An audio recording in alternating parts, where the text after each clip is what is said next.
नमस्कार दोस्तों, सौरवेद ऑफिशियल पर आपका स्वागत है।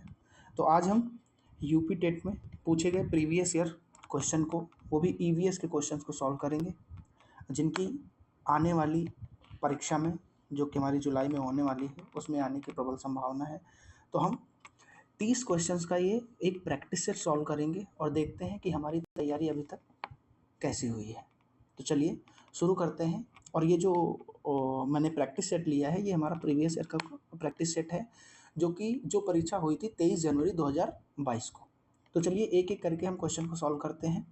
क्वेश्चन नंबर 1 है, जो कि कह रहा है ध्रुव तारा किसे कहा जाता है। ये 23 जनवरी 2022 का पहला क्वेश्चन है ईवीएस का।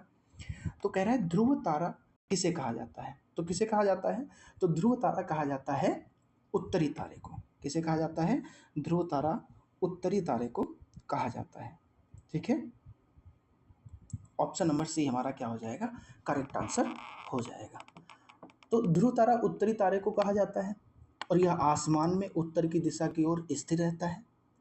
जो देखने पर सबसे चमकता हुआ नजर आता है ना, वही ध्रुव तारा होता है। उसे ही हम क्या कहते हैं, ध्रुव तारा कहते हैं, और अंग्रेजी में इसे हम क्या कहते हैं, पोल स्टार बोलते हैं। ठीक है, नेक्स्ट क्वेश्चन पर हम बढ़ते हैं। नेक्स्ट क्वेश्चन कौन सा है, देखते हैं। नेक्स्ट क्वेश्चन कह रहा है कि भारत में प्रोजेक्ट टाइगर प्रारंभ किया गया था। मतलब भारत में प्रोजेक्ट टाइगर कब शुरू किया गया था। तो ये तो सबको पता होगा कि भारत में जो प्रोजेक्ट टाइगर है वो 1973 में शुरू किया गया था। कब किया गया था, 1973 में, 1973 में शुरू किया गया था। क्यों शुरू किया गया था, क्योंकि बाघों की जो संख्या थी वो घट रही थी। तो उस घटती संख्या को रोकने के लिए तथा बाघों के संरक्षण के लिए भारत सरकार द्वारा 1 अप्रैल 1973 को, कब, 1 अप्रैल 1973 को प्रोजेक्ट टाइगर शुरू किया गया था। ठीक है, और इस प्रोजेक्ट की शुरुआत जिम कॉर्बेट नेशनल पार्क में की गई थी, जिसका उद्देश्य, मतलब इस प्रोजेक्ट टाइगर का उद्देश्य संकटग्रस्त जो प्रजातियां थी, उनके साथ साथ टाइगर रिजर्व के आसपास रह रहे जो जनजाति लोग भी हुआ करते थे, उनके अधिकारों को सुनिश्चित करना था। और ये जो प्रोजेक्ट टाइगर है ये केंद्र सरकार द्वारा संचालित किया जाता है। तो इसका ऑप्शन कौन सा सही हो जाएगा, option number B correct answer हो जाएगा, 1973। नेक्स्ट क्वेश्चन पे बढ़ते हैं दोस्तों। नेक्स्ट क्वेश्चन क्या कह रहा है, नेक्स्ट क्वेश्चन कह रहा है कि कान्हा राष्ट्रीय उद्यान भारत के किस राज्य में स्थित है। तो बताइए, सब लोग आंसर देंगे कि कान्हा राष्ट्रीय उद्यान भारत के किस राज्य में स्थित है। तो ये भारत के मध्य प्रदेश राज्य में स्थित है। कहाँ स्थित है, मध्य प्रदेश राज्य में स्थित है। कान्हा नेशनल पार्क की स्थापना कब हुई थी, तो हम बताएंगे कि कान्हा जो नेशनल पार्क है उसकी स्थापना 1955 में हुई थी। ठीक है, और तब से यहाँ पर जितनी भी, मतलब बहुत सारी जो लुप्त प्राय प्रजातियां हैं उनको संरक्षित किया गया है। ठीक है, और अभी हमने पढ़ा था कि टाइगर रिजर्व कब शुरू किया गया था। पहला क्वेश्चन कौन सा था, हाँ, प्रोजेक्ट टाइगर कब शुरू किया गया था, वो शुरू किया गया था 1973 में। नेक्स्ट क्वेश्चन क्या कह रहा है, तो इसका आंसर क्या हो जाएगा कि कान्हा राष्ट्रीय उद्यान भारत के किस राज्य में शुरू किया गया था, तो वह मध्य प्रदेश में शुरू किया गया था। कहाँ शुरू किया गया था, मध्य प्रदेश में शुरू किया गया था। नेक्स्ट क्वेश्चन क्या कह रहा है, नेक्स्ट क्वेश्चन कह रहा है कि मध्य प्रदेश, कह रहा है सॉरी सॉरी सॉरी कह रहा है कि लखनऊ समझौता किन दो के मध्य हुआ था। तो लखनऊ समझौता तो सब लोग जानते होंगे, ये हमारे आधुनिक जो भारत का इतिहास है, मॉडर्न हिस्ट्री है, उसका ये क्वेश्चन है। वहाँ से ये क्वेश्चन लिया गया है कि लखनऊ समझौता 1916 में हुआ था, और ये लखनऊ में जो, मतलब लखनऊ समझौता तो लखनऊ में ही हुआ होगा। तो ये कांग्रेस और मुस्लिम लीग के मध्य हुआ था। किसके मध्य हुआ था, कांग्रेस और मुस्लिम लीग के मध्य हुआ था। ठीक है, तो ये नेक्स्ट क्वेश्चन ये बन सकता है कि कांग्रेस के उस समय ये जो कांग्रेस के तत्कालिक अध्यक्ष हुआ करते थे वो कौन हुआ करते थे, तो वो हुआ करते थे एसी मजूमदार। कौन हुआ करते थे, एसी मजूमदार हुआ करते थे। और भारतीय राष्ट्रीय कांग्रेस का नेतृत्व बाल गंगाधर तिलक कर रहे थे। ठीक है, तो इसका आंसर कौन सा हो जाएगा? इसका ऑप्शन नंबर हो जाएगा कांग्रेस और मतलब ऑप्शन नंबर सी हो जाएगा, कांग्रेस और मुस्लिम लीग के मध्य हुआ था। नेक्स्ट क्वेश्चन पे पढ़ते हैं। नेक्स्ट क्वेश्चन क्या है? नेक्स्ट क्वेश्चन कह रहा है जंगली गधों, मतलब जंगली गधों का अभ्यारण्य कहाँ है? तो जंगली गधों का अभ्यारण्य कहाँ है? जंगली गधों का अभ्यारण्य है गुजरात में। कहाँ है? सॉरी, तो जंगली गधों का अभ्यारण्य कहाँ पर है? गुजरात में है। ठीक है। भारतीय जंगली जो गधे गुजरात के बड़े कच्छ के रन और छोटे कच्छ के रन में स्थित भारतीय वन्य जो गधा अभ्यारण्य में पाया जाता है। इसे स्थानीय गुजराती भाषा में क्या कहा जाता है? इसे स्थानीय जो वहाँ की स्थानीय गुजराती भाषा है उसमें इसे गोडेपुर कहा जाता है। ठीक है। तो अब हम नेक्स्ट क्वेश्चन पर बढ़ते हैं। नेक्स्ट क्वेश्चन क्या कह रहा है? नेक्स्ट क्वेश्चन क्या कह रहा है? क्वेश्चन नंबर जो 6 है, तो क्वेश्चन नंबर 6 कह रहा है कि कार्बन डेटिंग किसे संदर्भित करती है?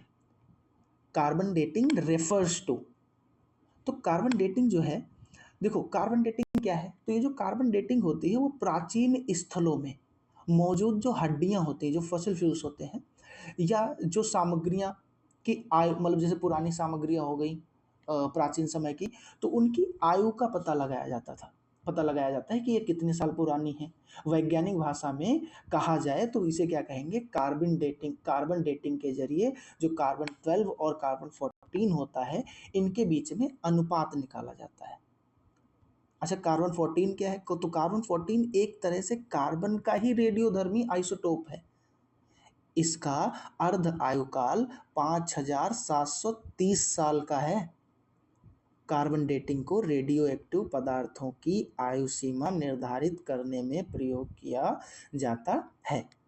तो जैसे क्वेश्चन पूछ दिया जाए कि रेडियो एक्टिव जो पदार्थ होते हैं उनकी आयु सीमा का निर्धारण किसके द्वारा किया जाता है?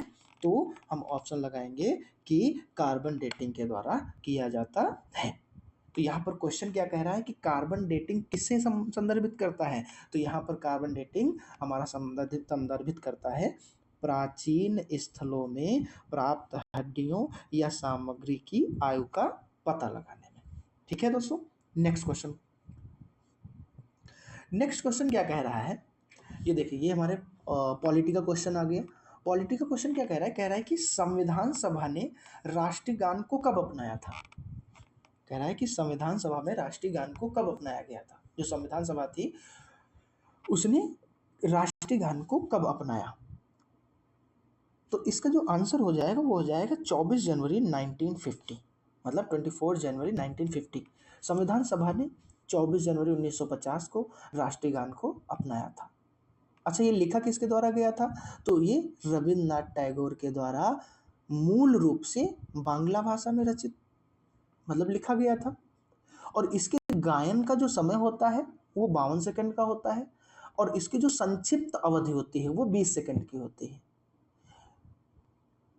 ठीक है। और ये क्या कह रहा है? हाँ, और यह सर्वप्रथम, मतलब ये संविधान सभा में ने अपनाया कब गया? 24 जनवरी 1905 को और 1950 को, और यह पहली बार तो यह पहली बार 27 दिसंबर 1911 को भारतीय राष्ट्रीय कांग्रेस के कोलकाता अधिवेशन में गाया गया था। ठीक है। नेक्स्ट क्वेश्चन, हाँ सॉरी, इसका आंसर क्या हो जाएगा? इसका आंसर हो जाएगा 24 जनवरी 1950। नेक्स्ट क्वेश्चन क्या कह रहा है? नेक्स्ट क्वेश्चन कह रहा है कि बायो मैग्निफिकेशन इज, मतलब जैव आवर्धन क्या है? बायो मैग्निफिकेशन का मीनिंग क्या होता है? जैव आवर्धन होता है। तो जैव आवर्धन है, तो अब इसमें से जैव आवर्धन क्या हो जाएगा? कंप्यूटर द्वारा चित्र के आकार में वृद्धि। तो अब कंप्यूटर को हम जैव आवर्धन से क्या लेना देना है? जीव के आकार में वृद्धि। फिर कह रहा है ऊतकों में विषैले पदार्थ की सांद्रता में वृद्धि, या इनमें से सभी। तो इसका आंसर क्या हो जाएगा? इसका आंसर हो जाएगा ऊतकों में विषैले पदार्थ की बढ़ती, मतलब सांद्रता में वृद्धि हो जाती है, तो उसे ही हम क्या कहते हैं? जैव आवर्धन कहते हैं। तो ऑप्शन नंबर हमारा यहाँ पर क्या हो जाएगा? ऑप्शन नंबर सी हमारा राइट आंसर हो जाएगा।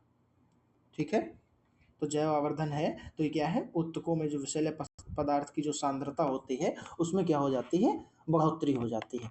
ठीक है, जो समय के साथ जैसे ऊतक हो गए, ऊतकों में जो विषैले पदार्थ होते हैं उनकी सांद्रता में बढ़ोतरी होने लगती है। जैव आवर्धन अजैव निम्नीकरण, जैसे व्यर्थ पदार्थ होते हैं, जैसे क्या हो गया, पीड़कनाशक हो गया, कीटनाशक हो गया, ऐसे उत्पादकों से होकर जो खाद्य श्रृंखला में प्रवेश पाते हैं तथा उनका जो उच्च पोषी स्तरों में सांद्र जैविक आवर्धन कहलाता है। ठीक है, तो हम नेक्स्ट क्वेश्चन पर बढ़ते हैं। नेक्स्ट क्वेश्चन क्या कह रहा है, नेक्स्ट क्वेश्चन कह रहा है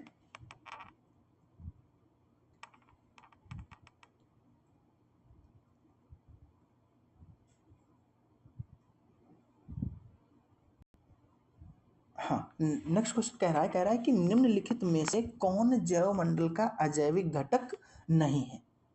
क्या कह रहा है, which of the following is not a biotic component of biosphere, मतलब निम्नलिखित में से कौन सा जैव मंडल का अजैविक घटक नहीं है। तो इसमें क्या हो जाएगा, कवक जो है वो जैव मंडल का अजैविक घटक नहीं है, क्योंकि यह अत्यंत महत्वपूर्ण जैविक घटक है जो प्रायः उत्पादक तथा उपभोक्ताओं के मृत्यु के पश्चात उनके शरीर का अपघटन करते हैं तथा इनसे निर्मित जो साधारण पदार्थ होते हैं उनके द्वारा अपना भोजन एवं ऊर्जा प्राप्त करते हैं। ऐसे निर्जीव पदार्थ जो जीवों को किसी न किसी रूप में प्रभावित करते हैं वो क्या कहलाते हैं, वो अजैविक घटक कहलाते हैं। जैसे क्या हो गया, अजैविक घटक में कौन कौन आ जाएंगे, तो जैसे मृदा हो गई, जैसे हवा हो गई, जैसे जल हो गया, कार्बन पदार्थ हो गए जैसे प्रोटीन और कार्बोहाइड्रेट हो गए, तथा कार्बनिक पदार्थ जैसे कि नाइट्रोजन हो गया, फास्फोरस हो गया, सल्फर हो गया, ये सभी क्या हो जाएंगे, ये हमारे अजैविक घटक हो जाएंगे। मगर यहाँ पर जो कवक है वो सबसे महत्वपूर्ण क्या है, जैविक घटक है। तो यहाँ पर तो कौन सा अजैविक घटक नहीं है, तो यहाँ पर ऑप्शन क्या हो जाएगा, ऑप्शन नंबर ए कवक, क्योंकि कवक हमारा क्या है, जैविक घटक है। ठीक है, नेक्स्ट क्वेश्चन, नेक्स्ट क्वेश्चन क्या कह रहा है, नेक्स्ट क्वेश्चन कह रहा है कि ग्रीन पीस इंटरनेशनल का मुख्यालय कहाँ स्थित है। क्या कह रहा है, the headquarter of green peas international is located in, तो ऑप्शन है एम्स्टर्डम में, दूसरा है सिडनी में, तीसरा है न्यूयॉर्क में और चौथा है नागासाकी में। तो बताएंगे कहाँ पर है। हाँ, तो क्या बताएंगे, ग्रीन पीस इंटरनेशनल का मुख्यालय कहाँ स्थित है, तो ऑप्शन पहला है एम्स्टर्डम में, दूसरा है सिडनी में, तीसरा है न्यूयॉर्क में और चौथा है नागासाकी में। तो इसका जो आंसर हो जाएगा वो हो जाएगा एम्स्टर्डम। एम्स्टर्डम नीदरलैंड में है। ठीक है, तो एम्स्टर्डम नीदरलैंड में ग्रीन पीस इंटरनेशनल का मुख्यालय स्थित है। तो इसका जो आंसर हो जाएगा वो आंसर क्या हो जाएगा, ए हो जाएगा। क्या हो जाएगा, A, option A is the correct answer. ठीक है, जो ग्रीन पीस है 1971 में स्थापित किया गया था। यह एक अंतर्राष्ट्रीय गैर सरकारी पर्यावरण संगठन है। यह संगठन वनों की कटाई जैसे हो रही हो, जलवायु परिवर्तन हो रहा हो, परमाणु विरोधी जो मुद्दे होते हैं जैसे वाणिज्यिक व्हेलिंग हो गया, ओवर फिशिंग हो गया, जेनेटिक इंजीनियरिंग के मुद्दों पर केंद्रित है। ठीक है, नेक्स्ट क्वेश्चन, नेक्स्ट क्वेश्चन क्या कह रहा है, नेक्स्ट क्वेश्चन कह रहा है कि हाँ, कह रहे हैं कि निम्नलिखित में से या फिर भारत में आर्सेनिक द्वारा जल प्रदूषण की समस्या सर्वाधिक कहाँ है। कह रहा है कि निम्न में से सॉरी भारत में आर्सेनिक द्वारा जल प्रदूषण की समस्या सर्वाधिक कहाँ है भारत में। तो भारत में सर्वाधिक कहाँ है, तो भारत में आर्सेनिक, देखा होगा आर्सेनिक पश्चिम बंगाल में जो लोग होते हैं उनके पैरों में प्रॉब्लम हो जाती है। ठीक है, क्या हो जाती है, उनको पैरों में प्रॉब्लम हो जाती है। जैसे आर्सेनिक द्वारा जो जल प्रदूषण होता है वो सर्वाधिक पश्चिम बंगाल में होता है। भारत के जो ब्रह्मपुत्र के मैदानी इलाके हैं तथा जैसे मैदानी इलाके हो गए भारत के, और बांग्लादेश के पद्मा मेघना के जो मैदानी इलाके हो गए, ठीक है, उनमें क्या होता है, भूमिगत जो जल होता है वो आर्सेनिक प्रदूषण से अत्यधिक ग्रस्त है। इसके अतिरिक्त भारत के अन्य राज्यों जैसे कि झारखंड हो गया, जैसे बिहार हो गया, जैसे उत्तर प्रदेश हो गया, असम हो गया, मणिपुर हो गया, तथा जो छत्तीसगढ़ का राजनांदगांव है उसमें भूमिगत जल आर्सेनिक प्रदूषण से प्रभावित है। ठीक है, जल में आर्सेनिक की अधिकता में ब्लैक फुट नामक क्या हो जाता है, रोग हो जाता है। क्या हो जाता है, ब्लैक फुट नामक रोग से सामना करना पड़ता है लोगों को। तो ये इसका आंसर क्या हो जाएगा, इसका आंसर हो जाएगा ऑप्शन नंबर डी। क्या हो जाएगा, ऑप्शन नंबर डी क्या हो जाएगा, इसका करेक्ट आंसर हो जाएगा। नेक्स्ट क्या कह रहा है, नेक्स्ट कह रहा है भारत के पश्चिमी घाट का दक्कन क्षेत्र शुष्क है। क्या है, भारत में जो पश्चिमी घाट का दक्कन शुष्क है, क्योंकि क्यों शुष्क है, तो इसका जो आंसर हो जाएगा वो आंसर क्या हो जाएगा, हाँ, तो वर्षा छाया प्रभाव के कारण है। क्योंकि वर्षा छाया प्रभाव जो है उसके कारण क्या होता है, ये जो प्रभाव है वो क्या होता है, मतलब वो जो दक्कन पश्चिमी घाट का जो दक्कन है वो क्या होता है, शुष्क होता है। तो इसका ऑप्शन क्या हो जाएगा, option number A correct answer हो जाएगा। ठीक है, वो इसलिए क्योंकि इन वनों में जो वार्षिक वर्षा होती है वो 900 से 1500 mm तक होती है, और वर्षा मुख्य रूप से जून से सितंबर के महीनों में के दौरान दक्षिण पश्चिम मानसून के कारण होती है। दक्कन का पठार महाराष्ट्र में स्थित है, पता है। हाँ, जो ज्वालामुखी जो बेसाल्ट चट्टानों से बना हुआ है, जो दक्कन का पठार है वो ज्वालामुखी जो बेसाल्ट चट्टानें हैं उनसे बना हुआ है, और यह काली मिट्टी का क्षेत्र है। मतलब ये जो दक्कन का पठार है यहाँ पर काली मिट्टी की अधिकता पाई जाती है, और इस पठार का जो पूर्वी भाग उसको क्या कहा जाता है, उसको विदर्भ कहा जाता है। ठीक है, तो इसका आंसर क्या हो जाएगा, option number A is the correct answer. Next question क्या कह रहा है, हाँ, तो नेक्स्ट क्वेश्चन कह रहा है,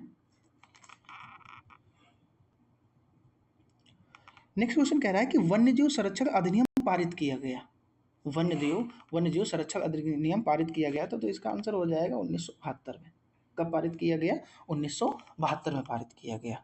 ठीक है, इस अधिनियम में अवैध जो शिकार एवं व्यापार को रोकने के लिए जुर्माने एवं दंड का प्रावधान किया गया था, और ये 42वें संविधान संशोधन 1976 के माध्यम से वन और जंगली जानवरों एवं पक्षियों के संरक्षण को राज्य सूची में समवर्ती सूची में स्थानांतरित कर दिया गया था। ठीक है, तो ये कब वन्यजीव संरक्षण अधिनियम पारित किया गया था, तो 1972 में पारित किया गया। ठीक है, नेक्स्ट क्वेश्चन, हाँ, नेक्स्ट क्वेश्चन क्या कह रहा है, नेक्स्ट क्वेश्चन कह रहा है कि वायुमंडल की ऊपरी सीमा पर प्रति इकाई क्षेत्र में प्राप्त होने वाली सौर विकिरण कहलाती है। क्या कह रहा है, कह रहा है कि वायुमंडल की ऊपरी सीमा पर प्रति इकाई क्षेत्र में प्राप्त होने वाली सौर विकिरण कहलाती है। तो क्या कहलाती है, वो कहलाती है सौर स्थिरांक, मतलब सोलर कांस्टेंट। क्या हो जाएगा, इसका option number A correct answer हो जाएगा। ठीक है, वायुमंडल की जो ऊपरी सीमा पर प्रति क्षेत्र में प्राप्त होने वाली जो सौर विकिरण होती हैं वो सौर स्थिरांक कहलाती हैं। पृथ्वी की वायुमंडल परिरेखा पर सूर्य की किरणों के लंबवत स्थिर खुले क्षेत्र के जो परिएकांक क्षेत्रफल पर प्रति सेकंड पहुंचने वाली सौर ऊर्जा को क्या कहते हैं, सौर स्थिरांक कहते हैं। समझ आया कि सौर स्थिरांक किसे कहते हैं, तो जो जैसे पृथ्वी का वायुमंडल हो गया, उसकी जो परिरेखा पर जो सूर्य की किरणों के लंबवत जो स्थिर खुला क्षेत्र होता है उसके परिएकांक क्षेत्रफल पर जो प्रति सेकंड में पहुंचने वाली जो सौर ऊर्जा को क्या कहते हैं, सौर स्थिरांक कहते हैं। ठीक है, नेक्स्ट क्वेश्चन, नेक्स्ट क्वेश्चन है 15 नंबर का क्वेश्चन है। हाँ, कह रहा है कि मौलिक कर्तव्य किस देश के संविधान से लिए गए हैं, मौलिक कर्तव्य किस देश के संविधान से लिए गए हैं, fundamental duties are adopted from which countries constitution.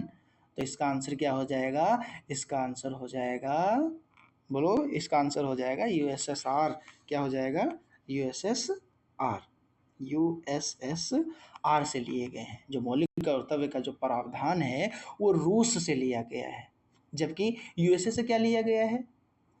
ठीक है, यूएसए से क्या लिया गया, यूएसए मतलब यूनाइटेड स्टेट ऑफ अमेरिका, संयुक्त राज्य अमेरिका से क्या लिए गए, मौलिक अधिकार लिए गए हैं, न्यायिक पुनरावलोकन का प्रावधान लिया गया है, संविधान की सर्वोच्चता का प्रावधान लिया गया है, न्यायपालिका की स्वतंत्रता, और जर्मनी से क्या लिया गया, तो जर्मनी से आपातकाल के प्रवर्तन के दौरान जो राष्ट्रपति को मौलिक अधिकार संबंधित शक्तियां हैं वो ली गई हैं।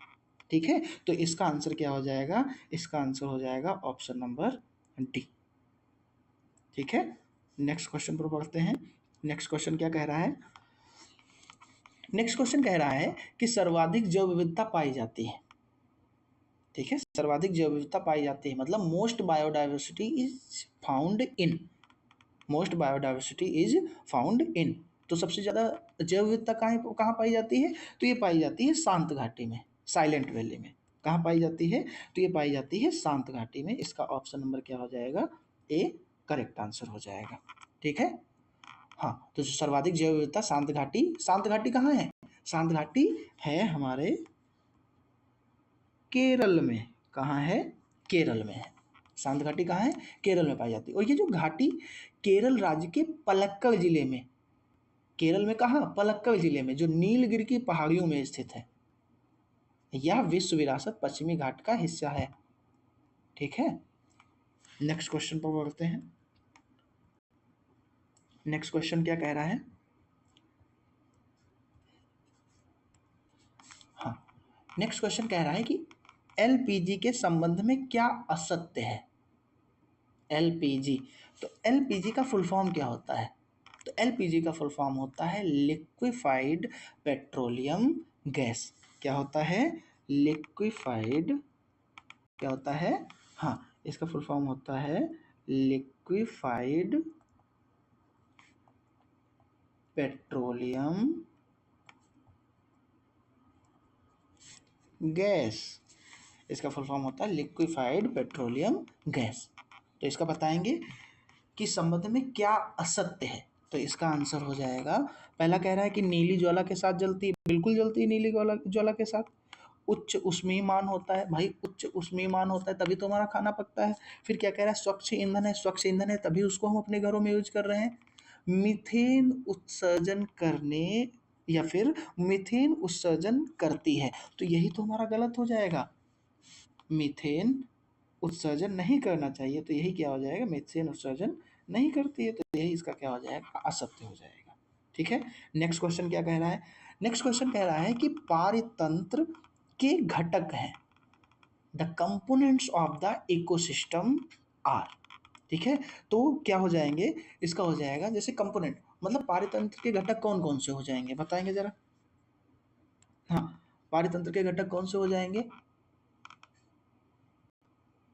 तो पहला क्या कह रहा है, पहला कह रहा है कि उत्पादक एवं उपभोक्ता हो जाएंगे, मतलब प्रोड्यूसर एंड कंज्यूमर हो जाएंगे। बी कह रहा है बायोटिक एंड अबायोटिक, मतलब जैविक तथा अजैविक पदार्थ हो जाएंगे। तीसरा कह रहा है प्लांट्स एंड एनिमल, मतलब पौधे एवं जंतु हो जाएंगे। चौथा कह रहा है उत्पादक, उपभोक्ता एवं अपघटक, मतलब प्रोड्यूसर, कंज्यूमर एंड डिकम्पोजर। बताएंगे क्या आंसर होगा इसका।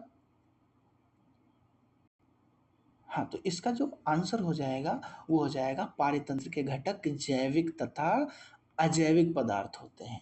क्या होते हैं, जैविक तथा अजैविक पदार्थ होते हैं।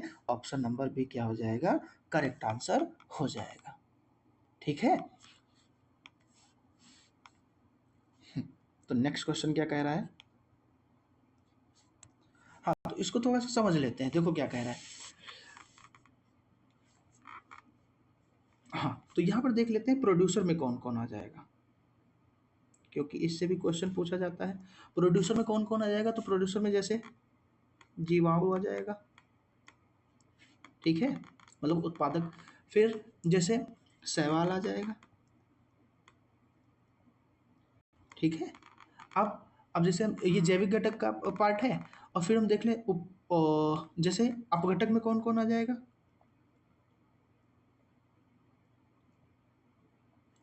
हाँ, अपघटक में कौन कौन आ जाएगा, जैसे बैक्टीरिया, कौन आ जाएगा, बैक्टीरिया आ जाएगा। ठीक, कवक आ जाएगा। ठीक, नेक्स्ट क्वेश्चन, नेक्स्ट क्वेश्चन क्या कह रहा है, नेक्स्ट क्वेश्चन कह रहा है कि हाँ, मकर रेखा है ट्रॉपिक ऑफ कैंसर इज। तो ये तो बहुत इजी क्वेश्चन है। ज्योग्राफी का क्वेश्चन है, क्या हो जाएगा इसका, हो जाएगा 23 एंड, हाँ 23.5 साउथ, मतलब option number A is the correct answer. Sorry, option number A क्या हो जाएगा, करेक्ट हो जाएगा। ठीक है, हाँ जैसे ये हमारा क्या हो गया, ये हमारी पृथ्वी हो गई, ठीक है, और इसमें हमने क्या किया, ये हमारी क्या होती है, हाँ ये हमारी क्या होती है, ये हमारी होती है भूमध्य रेखा, क्या होती है, एक मिनट,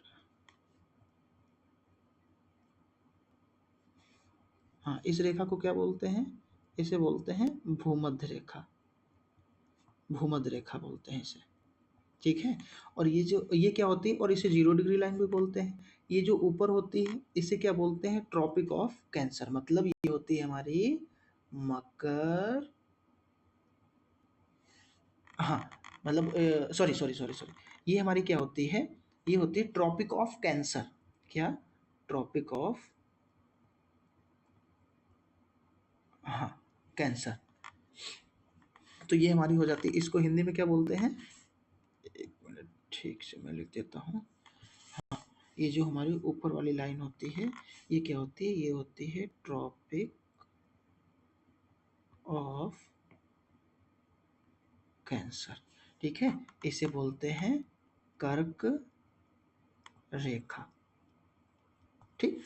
और ये जो नीचे होती है, और ये होती क्या है 23.5 नॉर्थ, ठीक, और ये क्या होती है 23.5 साउथ, ठीक, और इसे हम क्या बोलते हैं, इसे बोलते हैं tropic of, tropic of Capricorn, क्या बोलते हैं, कैप्रिकॉर्न, मतलब मकर रेखा, ठीक। तो इसका आंसर क्या हो जाएगा, option number A correct answer हो जाएगा, क्योंकि मकर रेखा कौन सी होती है, जो साउथ में होती है, ठीक, ट्रॉपिक ऑफ कैप्रिकॉर्न। नेक्स्ट क्या कह रहा है, नेक्स्ट कह रहा है इकोसिस्टम शब्द का प्रयोग सर्वप्रथम किसने किया था, इकोसिस्टम शब्द का सर्वप्रथम प्रयोग जो एजी टांसले साहब थे, कौन थे, एजी टांसले, हाँ, ने अपनी इकोलॉजी, इनकी एक पुस्तक थी, उसमें इन्होंने इकोसिस्टम का प्रयोग सर्वप्रथम 1935 में किया था। कब किया था, 1935 ने किया था। किसने किया था, एजी टेंसले ने किया था, ठीक है। इसलिए एजी टेंसले को पारिस्थितिकी तंत्र के जनक के रूप में जाना जाता है, ठीक। नेक्स्ट क्वेश्चन पे बढ़ते हैं। नेक्स्ट क्वेश्चन कौन सा है, नेक्स्ट क्वेश्चन कह रहा है कि घास भूमि के पारितंत्र के खाद्य श्रृंखला में सबसे उच्च स्तर का उपभोक्ता होता है, तो कौन सा होता है सबसे उच्च स्तर का उपभोक्ता, सबसे उच्च स्तर का उपभोक्ता कौन होता है, बताएंगे जल्दी से, सबसे उच्च स्तर का,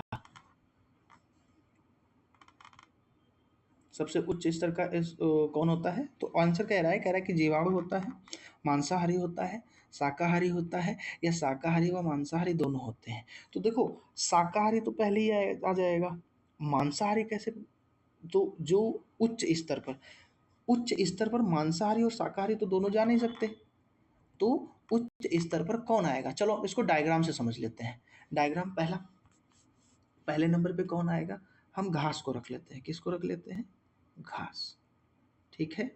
ये क्या हो जाएगा, ये हो जाएगा हमारा उत्पादक, मतलब प्रोड्यूसर, ये क्या हो जाएगा, प्रोड्यूसर हो जाएगा। नेक्स्ट कौन आएगा, नेक्स्ट स्टेप पे कौन आ जाएगा, टिड्डा आ जाएगा, कौन आ जाएगा, टिड्डा आ जाएगा, ठीक है, टिड्डा आ जाएगा। फिर इसको कौन खाएगा, इसको मेढक खा जाएगा, कौन खा जाएगा, मेढक खा जाएगा। अच्छा मेढक को कौन खाएगा, क्या मेढक को सर्प खा जाएगा, भाई सांप खा जाएगा कि नहीं खा जाएगा, बिल्कुल खा जाएगा। फिर कौन खा जाएगा, फिर सांप को भी तो कोई खाने वाला होगा, बिल्कुल, कौन खाएगा, गिद्ध खा जाएगा, कौन खा जाएगा, गिद्ध खा जाएगा। तो गिद्ध मांसाहारी हुआ, डिकम्पोजर हुआ, हुआ कि नहीं हुआ, ये मांसाहारी हो गया। तो शीर्ष पर कौन बैठा है, तो शीर्ष पर सिर्फ और सिर्फ कौन आएगा, वो मांसाहारी आ जाएगा। ऑप्शन नंबर बी क्या हो जाएगा, सही हो जाएगा। तो यहाँ पर घास क्या हुआ, तो घास हमारा प्रोड्यूसर हुआ। घास कौन, प्रोड्यूसर। टिड्डा कौन, प्राथमिक उपभोक्ता। मेढक कौन, द्वितीयक उपभोक्ता। सर्प कौन, तृतीयक उपभोक्ता। और चौथा का ये जो गिद्ध है ये क्या हो जाएगा, डिकम्पोजर हो जाएगा। क्या हो जाएगा, डिकम्पोजर हो जाएगा। नेक्स्ट क्वेश्चन पढ़ते हैं। हाँ 22 क्वेश्चन नंबर क्या कह रहा है, कह रहा है कि वायुमंडल का प्रमुख स्तर जो पृथ्वी के सबसे पास होता है, मौसम संबंधी सारी घटनाएं इसी में होती हैं, तो कौन होता है, वो होता है ट्रोपोस्फेयर। कौन होता है, ट्रोपोस्फेयर। ट्रोपोस्फेयर को हिंदी में क्या बोलते हैं, बोलते हैं क्षोभ मंडल। क्या बोलते हैं, बोलते हैं क्षोभ मंडल। ठीक है, तो ऑप्शन नंबर बी क्या हो जाएगा, बिल्कुल राइट आंसर हो जाएगा। इससे क्या बोलेंगे, ट्रोपोस्फेयर। क्या बोलेंगे, ट्रोपोस्फेयर। ठीक है, तो वायुमंडल का जो प्रमुख स्तर जो पृथ्वी के सबसे पास होता है वह क्षोभमंडल है। क्षोभमंडल की ऊंचाई सतह से लगभग 18 किलोमीटर होती है। क्या होती है, 18 किलोमीटर। कहीं कहीं ये 13 किलोमीटर भी लिखा हुआ मिलता है। और तो जबकि क्षोभमंडल की ऊंचाई ध्रुवों पर कितनी होती है, 8 किलोमीटर होती है। ठीक है, और विषुवत रेखा पर यही 18 किलोमीटर हो जाती है। ठीक, नेक्स्ट क्वेश्चन बढ़ते हैं। नेक्स्ट क्वेश्चन क्या कह रहा है, नेक्स्ट क्वेश्चन कह रहा है कि भारतीय संसद द्वारा जैव विविधता अधिनियम पारित किया गया था। भारतीय संसद द्वारा जैव विविधता अधिनियम कब पारित किया गया था, तो ये पारित किया गया था 11 दिसंबर, हाँ कब पारित किया गया था, 11 दिसंबर 2002 को। ठीक है, कब, 11 दिसंबर 2002 को भारतीय संसद द्वारा जैव विविधता अधिनियम पारित किया गया था। जैव विविधता के सम्मेलन के तहत दायित्वों को पूरा करने के लिए जैव विविधता अधिनियम बनाया गया था। ठीक है, नेक्स्ट क्वेश्चन क्या कह रहा है, नेक्स्ट क्वेश्चन कह रहा है कि निम्नलिखित में से कौन सी कृषि करने की प्रक्रिया पर्यावरण संरक्षण में सहायक है। हाँ, कह रहा है कि निम्नलिखित में से कौन सी कृषि करने की प्रक्रिया पर्यावरण संरक्षण में सहायक है, तो बताएंगे। क्या अधिक उपज वाली किस्म की खेती, क्या ग्लास हाउस में पौधे लगाना, या स्थानांतरण जैसे शिफ्टिंग खेती कहते हैं, या जैविक खेती। तो ऑप्शन हो जाएगा जैविक खेती। क्या हो जाएगा, जैविक खेती इज द करेक्ट आंसर। जैविक खेती कैसे हो जाएगा, तो जैविक खेती कृषि करने की जो प्रक्रिया संरक्षण में सहायक होती है। जैसे खेती में जैसे खेती में परंपरा, नवसृजन और विज्ञान का जो समन्वय करके परिवेश का अधिकतम लाभ उठाया जाता है, और सभी संबद्ध पक्षों के बीच जो समुचित संबंध होता है, और अच्छे जीवन स्तर को भी क्या दिया जाता है, बढ़ावा दिया जाता है। ठीक, नेक्स्ट क्वेश्चन क्या कह रहा है, नेक्स्ट क्वेश्चन कह रहा है कि अम्लीय वर्षा किससे संबंधित है। अम्लीय वर्षा किससे संबंधित है, तो इसका आंसर हो जाएगा सल्फ्यूरिक एसिड से। क्या हो जाएगा, sulphuric acid. Option number B correct answer हो जाएगा। नेक्स्ट क्वेश्चन क्या कह रहा है, कह रहा है WWF का पूर्व रूप क्या है।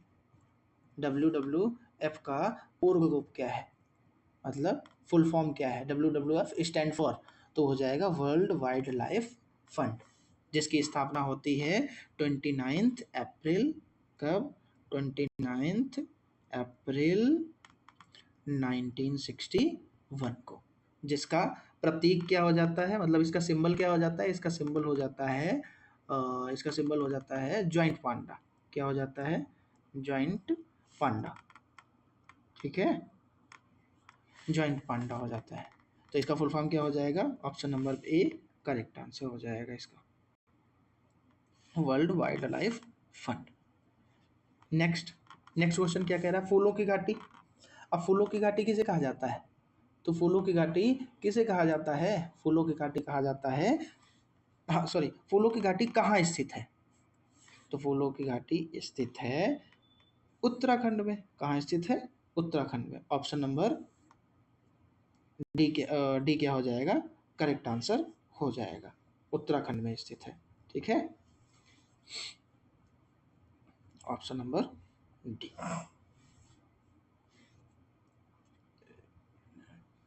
ऑप्शन नंबर डी क्या हो जाएगा, राइट आंसर हो जाएगा। फूलों की घाटी उत्तराखंड के चमोली जिले में, कहाँ स्थित है, चमोली जिले में स्थित है। कहाँ, चमोली जिले में स्थित है, चमोली डिस्ट्रिक्ट। नेक्स्ट क्या कह रहा है, नेक्स्ट कह रहा है भारत में निम्नलिखित में से कौन सी एजेंसी मुख्य रूप से प्रदूषण के मापन से संबंधित है। भारत में निम्नलिखित में से कौन सी एजेंसी मुख्य रूप से प्रदूषण के मापन से संबंधित है। Which of the following agencies is primarily concern with the measurement of pollution in India. तो क्या वो सेंट्रल वाटर कमीशन हो जाएगा, मतलब केंद्रीय जल आयोग हो जाएगा, या सेंट्रल पॉल्यूशन कंट्रोल बोर्ड या केंद्रीय प्रदूषण नियंत्रण बोर्ड हो जाएगा, या ग्रीन ट्रिब्यूनल हो जाएगा, या सर्वे ऑफ इंडिया हो जाएगा। तो कौन सा इसका आंसर सही हो जाएगा, तो हो जाएगा सेंट्रल पॉल्यूशन कंट्रोल बोर्ड, केंद्रीय प्रदूषण नियंत्रण बोर्ड इसका राइट आंसर हो जाएगा, ऑप्शन नंबर बी। ठीक है, तो जो भारत में केंद्रीय प्रदूषण, हाँ, केंद्रीय प्रदूषण नियंत्रण बोर्ड होता है, मुख्य रूप से प्रदूषण के मापन से संबंधित है। नेक्स्ट क्वेश्चन क्या कह रहा है, नेक्स्ट क्वेश्चन कह रहा है कोटोपैक्सी एक सक्रिय ज्वालामुखी है।